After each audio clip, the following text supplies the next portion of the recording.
খুল যা সিম আরজিকর কাণ্ডে তালা থানার ওসির সিম কার্ড খুলতেই চক্ষু চড়ক গাছ সিবিআই আধিকারিকদের।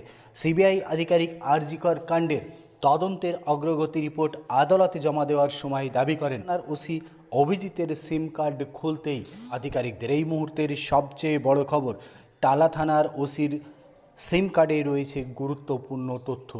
আরজিকর মামলায় এবার অগ্রগতি রিপোর্ট জমা দিতে গিয়ে সিবিআই দাবি করলেন অভিজিৎ মণ্ডলের সিম কার্ড তদন্তের ক্ষেত্রে অত্যন্ত গুরুত্বপূর্ণ।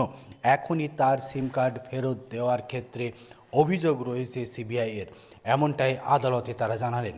আরজিকর কাণ্ডে অভিজিৎ মণ্ডলের যে মামলা, সেই মামলায় সিবিআই আধিকারিকদের স্পষ্ট দাবি যে আপাতত অভিজিতের সিম কার্ড তাকে ফেরত দেওয়া যাবে না, ওই সিম কার্ডে রয়েছে যাবতীয় তথ্য। দাবি সিবিআই আধিকারিকদের। আরজিকর কাণ্ডে এবার বড়সড় তথ্য হাতে পেল সিবিআই আধিকারিকরা।